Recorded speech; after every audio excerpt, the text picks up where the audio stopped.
আমাদের অনেক গবেষণা করতে হবে। যেমন ধরুন এই রংপুরের যে ইতিহাস সেটা এখনো আমরা ভালো মতো বাংলাদেশের যে সাহিত্য অঙ্গনে যে গবেষণামূলক প্রবন্ধ সেগুলো আমরা তুলে ধরতে পারিনি। যেমন ধরুন জুলাই বিপ্লবে আবু সাইদ তার যে বুক পেতে বাংলাদেশে রক্ষা করেছিল ব্রিটিশ বিরোধী আন্দোলনে, আপনি যদি দেখেন তাহলে আপনি দেখবেন যে সেখানে নুরুল দিন, যেটা আপনার সৈয়দ শামসুল হক তার কবিতায় তুলে ধরেছেন, তার মূল নাম হচ্ছে সৈয়দ মোহাম্মদ বাকের জং, এবং এখানে দেবী চৌধুরানী ইটাকুমারীর জমিদার বাড়ি, তারা কিন্তু ওই সময় থেকে জনগণের যে অধিকার প্রতিষ্ঠার জন্য যে আন্দোলন সংগ্রাম সেটা কিন্তু তারা পরিচালনা করেছেন। কিন্তু আপনি যদি এখন বাজারে যান বা ভালো লাইব্রেরিতে যান, আপনি কয়টা বই পাবেন যে তাদেরকে নিয়ে। সেজন্য বাংলা সাহিত্যের এখনো আরও অনেক গবেষণামূলক প্রবন্ধ দরকার। বেগম রোকেয়া বিশ্ববিদ্যালয় রংপুরে অনেক ভালো গবেষক আছে, তাদেরও এটা দায়িত্ব, এবং আমরা যারা নতুন লেখক আছি তাদেরও দায়িত্ব সাহিত্যাঙ্গনে ভালো গবেষণামূলক প্রবন্ধ, কবিতা, যেগুলো যেমন ধরুন বাংলা সাহিত্যের অনেক কবির লেখা এখন অনেক যারা দিন মজুর তাদের মুখে মুখে আপনি কবিতা পাবেন। যেমন কবি কাজী নজরুল ইসলাম, জীবনানন্দ দাশ, পল্লী কবি জসীমউদ্দিন, তাদের লেখাগুলোর যে মান এবং যে গুরুত্ব সেটা কিন্তু আপনি এখনও যদি লাইন পর্যালোচনা করেন তাহলে আপনি মনে করবেন যে এটা এখনও প্রাসঙ্গিক। তো বাংলা সাহিত্যের আসলে আমাদের যে ধরনের গুরুত্ব রাষ্ট্রীয় পৃষ্ঠপোষকতায় সেটা আরও বাড়াতে হবে। বাংলা একাডেমির অনেক দায়িত্ব রয়েছে, বিশেষ করে বিশ্ববিদ্যালয়গুলো ক্ষেত্রে সবচেয়ে গুরুত্বপূর্ণ ভূমিকা পালন করে। আমি সাধুবাদ জানাই বেগম রোকেয়া বিশ্ববিদ্যালয়ের বর্তমান প্রশাসনকে, তাদের উদ্যোগে অনেকদিন পরে হলো যে বইমেলা শুরু করেছে সেটা ভবিষ্যতে অব্যাহত থাকবে। এবং আমরা যারা লেখক কবি সাহিত্যিক রয়েছি তাদেরও অনেক দায়িত্ব রয়েছে এ সকল ক্ষেত্রে, নিজেদের অনেক শত কষ্ট বাধা বিপত্তি, কারণ লেখা আপনি যেটা লিখবেন সেটার দায়িত্ব কিন্তু যেমন প্রকাশকের এবং লেখকের। এই জন্য অনেক সময় আমাদের অনেক বিভিন্ন প্রবন্ধের বিভিন্ন পুস্তকে লেখা থাকে যে এই লেখার দায়িত্ব প্রকাশক এবং লেখকের।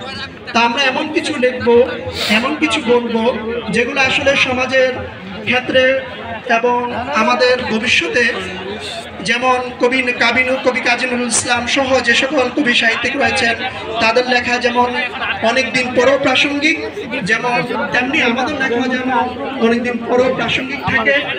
আমি বেগম রোকেয়া বিশ্ববিদ্যালয়ে এখানে যারা আজকে এসেছেন, আমরা বেগম রোকেয়া বিশ্ববিদ্যালয় রংপুর পরিবারের পক্ষ থেকে সকলকে সাধুবাদ জানাই। আমরা আমাদের শত সীমাবদ্ধ থাকা সত্ত্বেও আপনাদেরকে ওভাবে আমরা মূল্যায়ন বা আপ্যায়ন করতে পারিনি।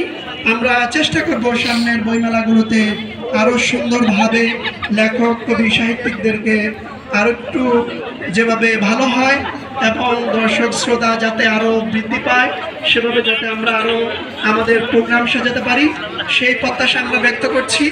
এবং প্রকাশক লেখক যারা আছেন তাদের উত্তরোত্তর সাফল্য কামনা করে আমি আমার সত্যি বক্তব্য এখানে শেষ করছি। আমাদের মাঝে এই পর্যায়ে আমাদের মাঝে উপস্থিত হয়েছেন বেগম রোকেয়া বিশ্ববিদ্যালয়ের মাননীয় উপাচার্য professor doctor Mohammad Shawkat Ali sir. আমরা স্যারকে ধন্যবাদ জানাই। ধন্যবাদ কবি মোহাম্মদ হাবিবুর রহমান। এই পর্যায়ে আমি কবি আখতারুল ইসলামকে, তিনি তরুণদের ভবিষ্যতে বাংলা সাহিত্যে কেমন ভূমিকা থাকা উচিত এবং পাঠক সৃষ্টিতে তাদের কি করা উচিত সে বিষয়ে যদি আপনি একটু কিছু বলতেন। প্রথমে আমার একটা অভিযোগ আছে, সৌরভ সাহেব একটা কথা বলেছেন, সেম হুজুর বলেছেন যে এখানে দুইজন মাত্র তরুণ আছে। আমি মনে করি যারা লেখালেখি করে তারা সবাই কবি সাহিত্যিক যারা সৃজনশীল কাজের সাথে যুক্ত থাকে প্রকাশ করতে পারে না। তারা ছিল তরুণ, তারুণ্যের প্রতীক হয়ে বেঁচে থাকে। তাদের কর্ম তাদের সাহিত্য সবসময় তাদের কাজে দেয়। এখন তরুণ বিষয়ে যদি বলতে চাই, এবং সৌরভ সাহেবের কথাকেই আমি একটা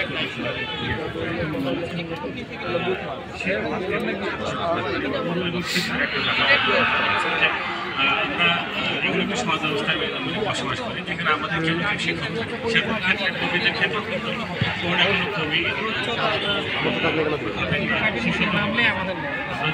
যতগুলো বই পছন্দ হয়েছে আমার রবীন্দ্রনাথ ঠাকুর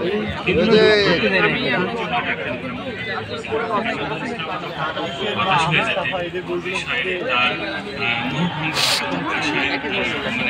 মানে বলা যেতে পারে যখন তিনি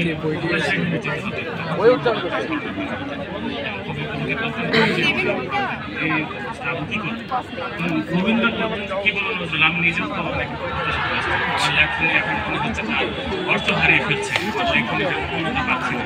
তুমি বলো আমি কি এই যে গুরু শিষ্যর যে একটা পরম্পরা ছিল এটা রাখা দরকার। আমি মনে করি যারা তরুণ কবি হয়ে উঠতে চান এবং